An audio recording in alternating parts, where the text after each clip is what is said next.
Hi friends, നിങ്ങൾക്ക് വീട്ടിൽ തന്നെയുള്ള പച്ചക്കറികളും മുട്ടയും ഉപയോഗിച്ച് വളരെ എളുപ്പത്തിൽ തയ്യാറാക്കാവുന്ന വെജിറ്റബിൾ എഗ് ഹക്ക ന്യൂഡിൽസിൻ്റെ റെസിപ്പി നോക്കിയാലോ. This is Aishwarya. Welcome to taste with Ice. ചേരുവകൾ നോക്കാം. ഹക്ക ന്യൂഡിൽസിൻ്റെ 100 ഗ്രാം. ഞാനിവിടെ എടുത്തിരിക്കുന്നത് വെജ് ഹക്ക ന്യൂഡിൽസിൻ്റെ പാക്കറ്റാണ്. ഇത് ഡബിൾ പാക്കാണ്. ഇതിൻ്റെ പകുതി എടുത്തിരിക്കുന്നത്.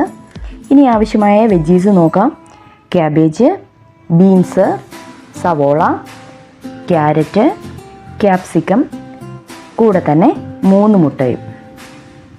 തയ്യാറാക്കാനായി ആദ്യം 100 ഗ്രാം ഹക്ക ന്യൂഡിൽസ് ഒരു 5 മുതൽ 6 മിനിറ്റ് വരെ വെള്ളത്തിൽ വേവിച്ചെടുക്കാം.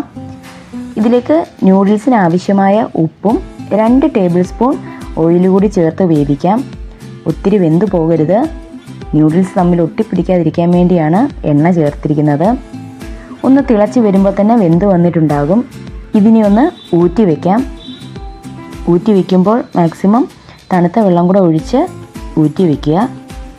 നൂഡിൽസ് റെഡിയായി കഴിഞ്ഞ് കഴിഞ്ഞാൽ ഒരു പാൻ വെച്ച് കൊടുക്കാം. ഇതിലേക്ക് 3 ടേബിൾ സ്പൂൺ എണ്ണ ചേർക്കാം.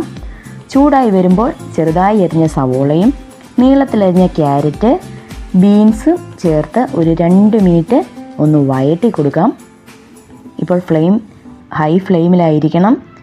നൂഡിൽസ് തയ്യാറാക്കുമ്പോൾ എപ്പോഴും ഹൈ ഫ്ലെയിമിൽ തന്നെ വെച്ച് വേണം തയ്യാറാക്കാനായി. ഇത്രയൊന്ന് സോഫ്റ്റായി വരുമ്പോൾ ഉപ്പ് ചേർത്ത് ഇളക്കി വെച്ചിരിക്കുന്ന മുട്ട കൂടി ചേർക്കാം. ഇനി നന്നായി ഇളക്കി കൊടുക്കാം.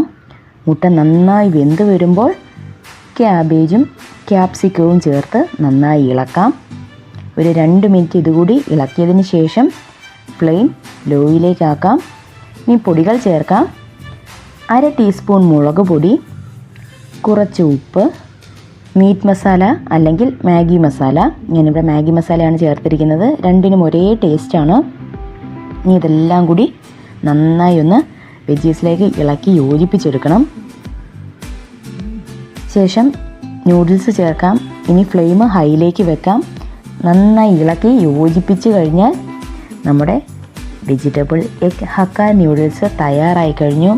ഞാനിവിടെ സോസ് ഒന്നും യൂസ് ചെയ്തിട്ടില്ല. പെട്ടെന്ന് വീട്ടിൽ തയ്യാറാക്കാം. വളരെ എളുപ്പത്തിലും വളരെ രുചികരവുമാണ്. ഒന്ന് ട്രൈ ചെയ്ത് നോക്കി അഭിപ്രായം അറിയിക്കൂ. വീഡിയോ ഇഷ്ടമായാൽ ലൈക്ക് ചെയ്യൂ, ഷെയർ ചെയ്യൂ, ചാനൽ സബ്സ്ക്രൈബ് ചെയ്യാനും മറക്കരുതേ. അപ്പോൾ പുതിയൊരു റെസിപ്പിയുമായി വീണ്ടും കാണാം. അതുവരെ ബായ്.